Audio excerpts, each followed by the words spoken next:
the podcast. It's called GamePitch, and every week we're going to endeavor to pitch you a game, and this could be a new game born of our own brains. It could be just the smallest nugget of an idea. It can be maybe something that even you guys tell us should be a game. But I'm going to start this week, and I'm going to give you, because Mass Effect is near and dear to my heart, I'm going to give you the pitch on what I think the bad guys should be for the next Mass Effect. Oh, okay. I like this. So this is not a game pitch per se.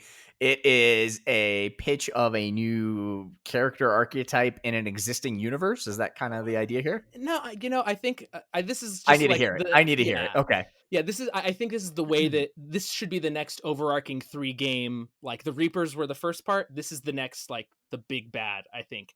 And it's going to kind of pivot the gameplay as well. So in Star Wars, there is Starkiller Base. Yep. And I was pretty offended by that movie, Force Awakens, even though I love that movie, that the Starkiller Base didn't kill any stars. It killed planets, which seems dumb, which made me think of, oh man, what if there was an alien race that did fly around in ships and siphon off the energy from stars, and they were the Star Killers? I thought it'd be really cool because I love Dead Space. And I love Mass Effect. So what if Mass Effect had a little bit more of a horror element? Because when this alien group comes into a certain system and you do missions in that area, while there's still sun, there's still light on some of the planets. But once they've killed the sun, those levels become completely in darkness. And because the level of space that they're at, or like technology, you could probably still survive on certain planets without sunlight, because you would have artificial environments and food makers or whatever Star Trek nonsense happens.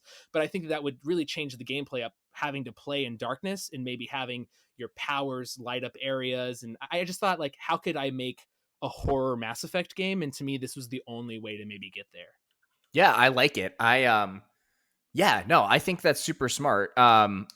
So one thing though, I have to go back because it's Star Wars, and I will always sort of defend it just to my dying breath for the most part. Starkiller Base, while it didn't kill stars, it did draw energy from stuns, which are stars, which it then in turn killed, right? So it should have been Star Sucker Base, okay? It was like... Yeah, you're J.J. Abrams, and you pitch Star Sucker Base to Disney, and you tell me how that goes.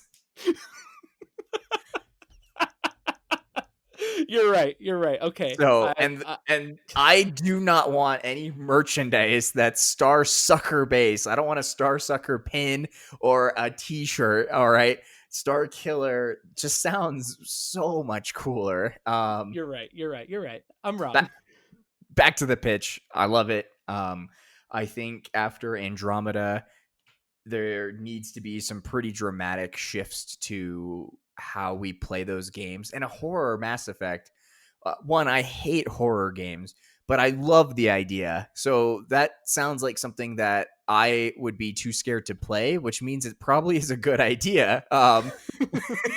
So, I mean, yeah, kudos there, because I think that's almost the measurement of, like, if you have this really scary, like, suspenseful thing, like, I don't want to play that. And that's not because it's bad. It's just because I know it will scare me. And if it's a game that's going to scare me like that, it's pretty well done. So, well done.